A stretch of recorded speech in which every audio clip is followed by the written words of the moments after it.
The polished crystal glasses sparkled beneath the glow of a grand chandelier in my mother's brownstone dining room in Boston. My cousin Harper raised her prosecco flute and tapped it gently with a dessert fork. "Everyone, I have an announcement," she declared, her voice silky and brimming with pride. Her chestnut hair cascaded over her shoulders as she beamed a perfect pageant smile. "I've been shortlisted for an interview at Armitage Pierce." A stunned quiet rippled through the table. Even my stepfather froze mid-splice of the honey-glazed ham. "Armitage Pierce? The top corporate law firm on the East Coast?" Harper gave a triumphant nod. "Senior counsel position. They reached out to me directly," she said, savoring every syllable. Harper had always been the star.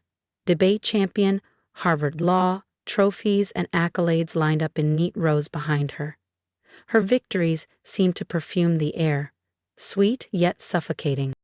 I kept silent, twirling my linguine with a deliberate calm. At 39, I'd perfected the art of fading into the background when necessary. But in this family, quiet only invited interrogation. "Aren't you excited for Harper, Elise?" my mother prodded, eyes shining. "Now that's a real career," she added poignantly. "Not like—" She waved a dismissive hand in my direction. "What exactly is it that you do, dear?" I looked up. "I run a venture capital firm." "Oh."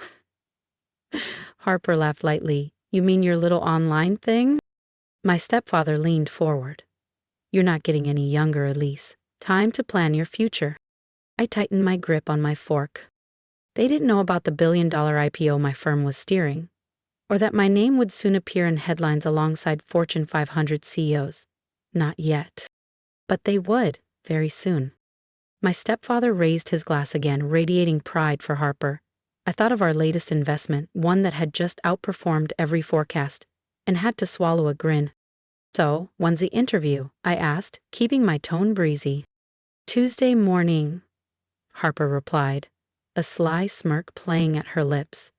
"Though honestly, it's pretty much mine. The managing partner insisted on meeting me personally."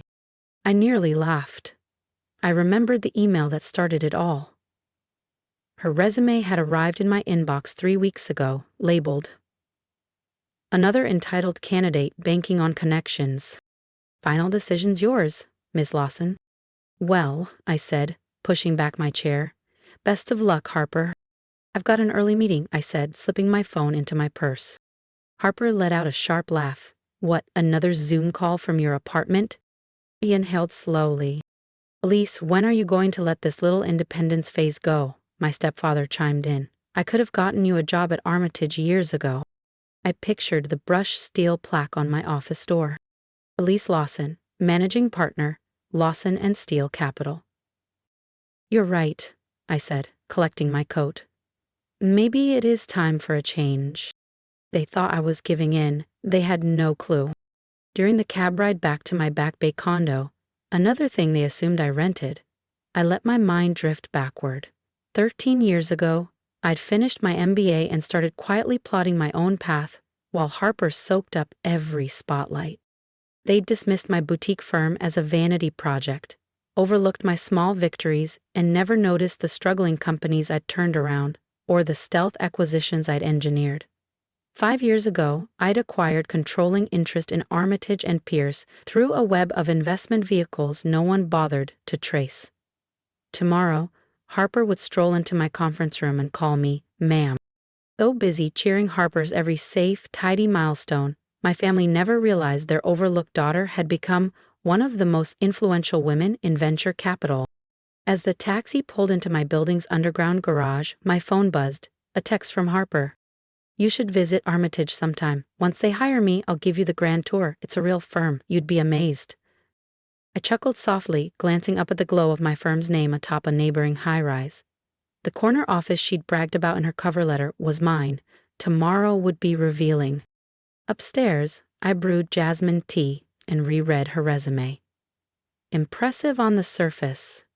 Elite schools, steady promotions, polished references. But my research revealed more. The junior associates she threw under the bus. projects she claimed as hers, the cunning masked behind charm. Harper had always been a performer. Tomorrow she'd discover I was the playwright. Another text arrived, this time from my mother. "Sweetheart, don't feel bad. Harper's just had more guidance. Let us help you find something stable." I left it unread. In my home office, framed magazine covers surrounded me. Forbes, Bloomberg, Fast Company, Elise Lawson, the silent force behind Boston's billion-dollar deals. They'd never questioned why I'd stopped using my family's surname, or how I'd quietly taken over their precious firm. My final email before bed was brief. "Please schedule Miss Harper Whitaker's interview for 9 a.m. in my office. Make her wait 30 minutes before bringing her in." A small dramatic flourish, well-deserved. Tomorrow my family would finally see who I'd become when they weren't looking. If you've ever been underestimated by the people who should have known you best, stick around and subscribe if you haven't yet, because what happens when Harper walks into my office next is something you're not going to want to miss. Through the floor-to-ceiling windows behind my desk, Boston's skyline shimmered beneath a pale spring sun. My charcoal suit fit like a second skin. My heels struck the polished marble floor in measured beats as I stepped off the elevator. "Good morning, Miss Lawson." My executive assistant Camila greeted me with a sly, knowing smile. "Your 9 o'clock arrived early."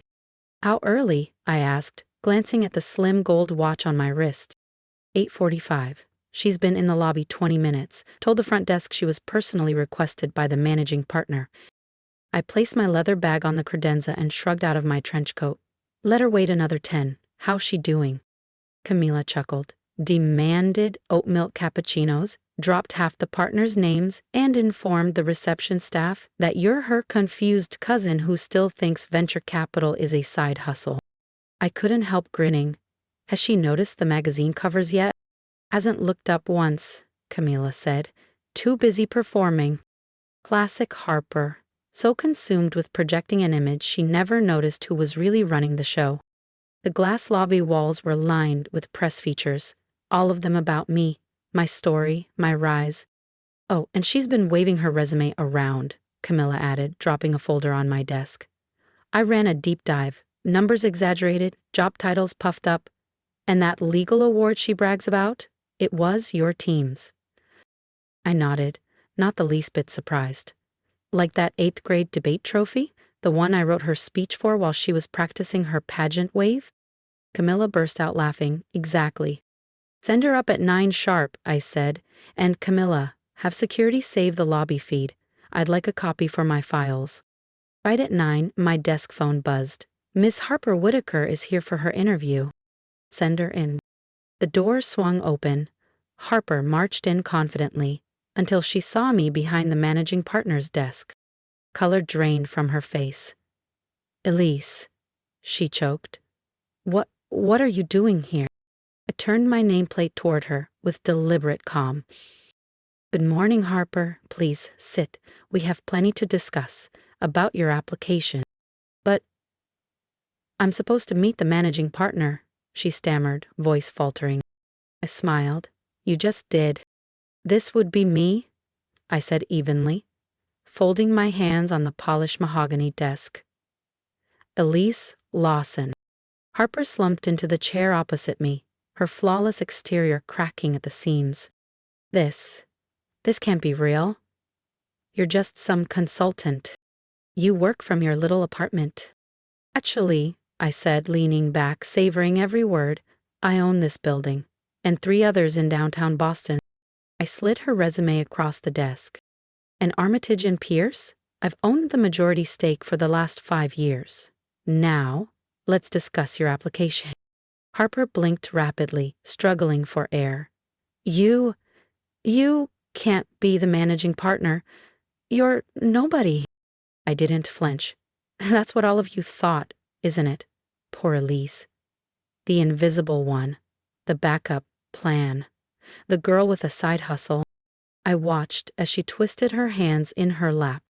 "Tell me, Harper, did you ever once ask what kind of consulting I did? Which companies I worked with? Or were you too busy reciting your own average achievements at every holiday dinner?" She lowered her gaze. I didn't. I nodded slowly. None of you did. You were too busy dismissing me to realize what I was building right under your noses. I opened her file. Now, this claim here, you single-handedly doubled your department's revenue? That's true, she blurted too quickly. But her eyes flickered with panic. Interesting, I said coolly, sliding a report across the table. Because your firm's annual growth last year was 30%. And according to your colleagues, the credit belongs to the junior associates you nearly forced out. Her face flushed scarlet. You've been digging into my record?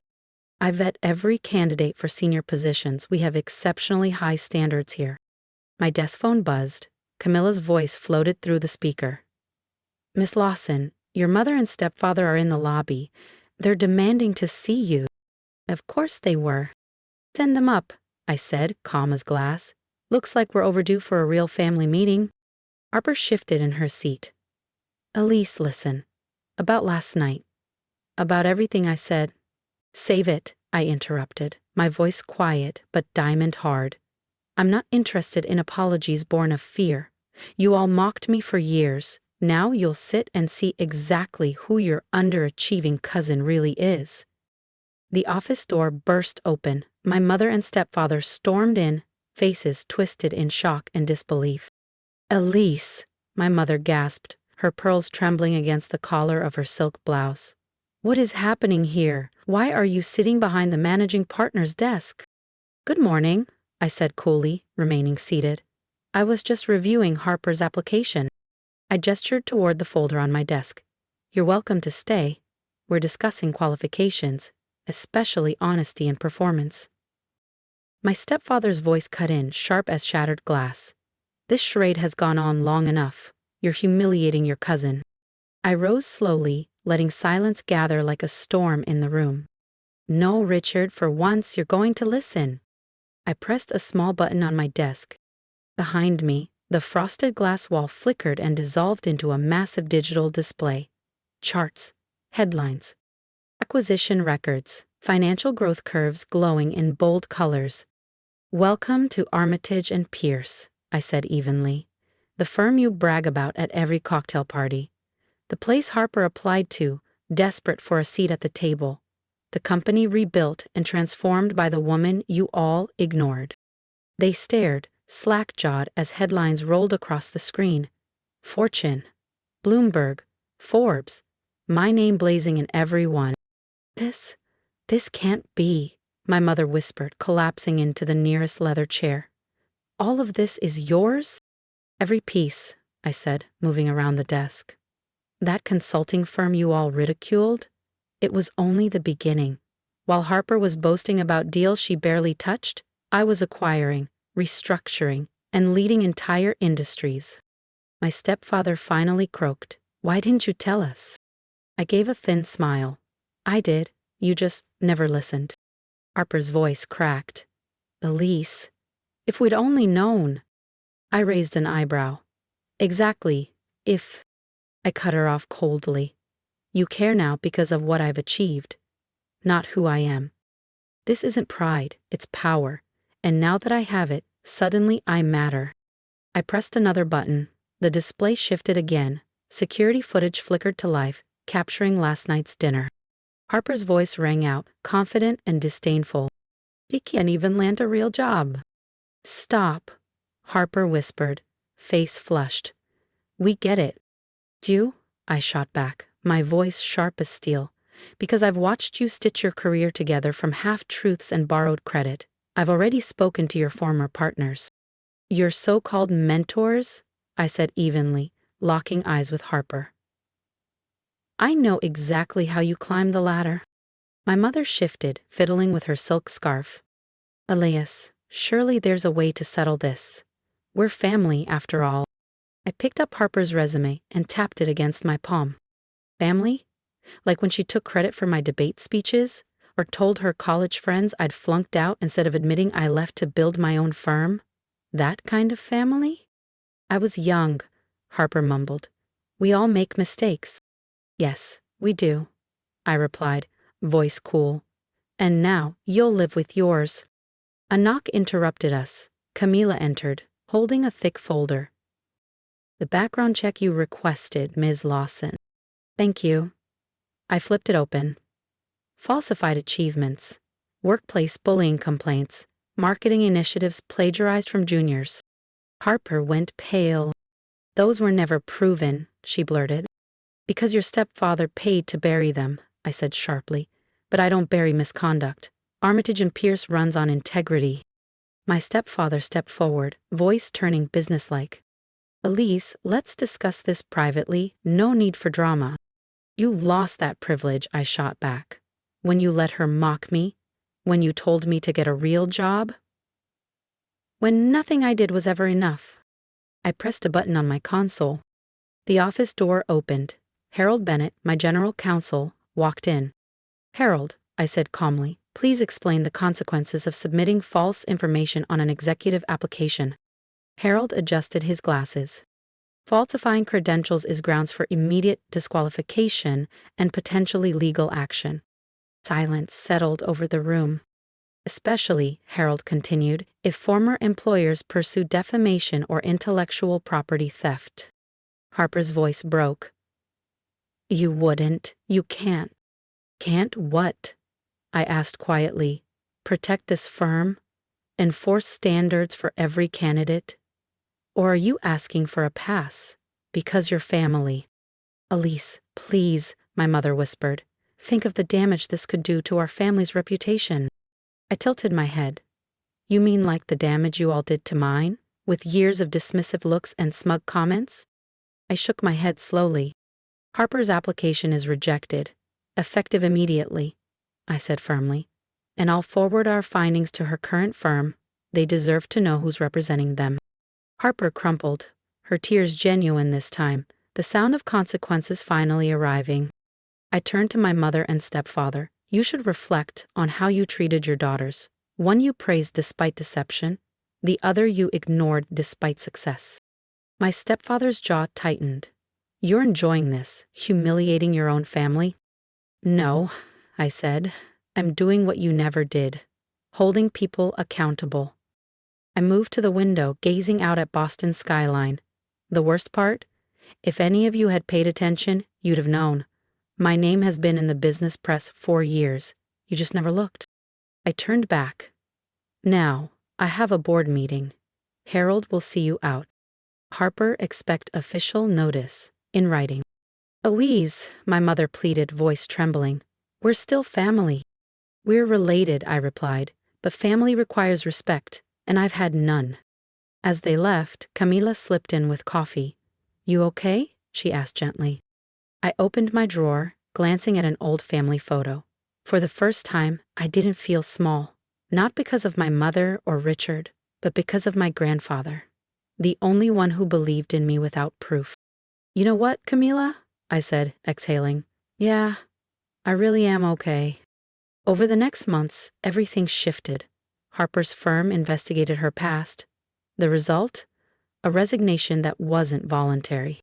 My mother and stepfather faded from society pages, their perfect image tarnished by truth.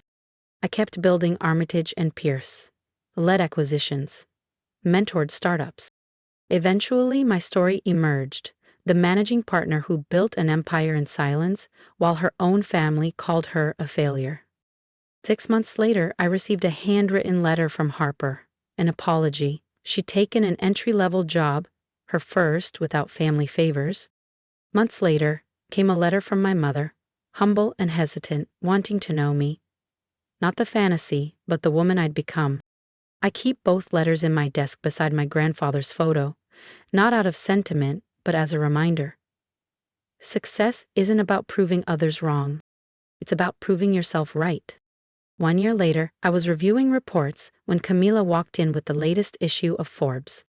The cover read, "Elise Lawson, The Power of Quiet Success." No scandal, no betrayal, just the story of what we'd built and how we were changing the industry. Because real success doesn't shout, it endures. If you've ever been overlooked or underestimated, drop me a comment below and tell me your story. Let's support each other in rising above the labels others give us. My advice? Don't waste energy proving people wrong. Focus on proving yourself right. Quiet strength builds empires no one sees coming.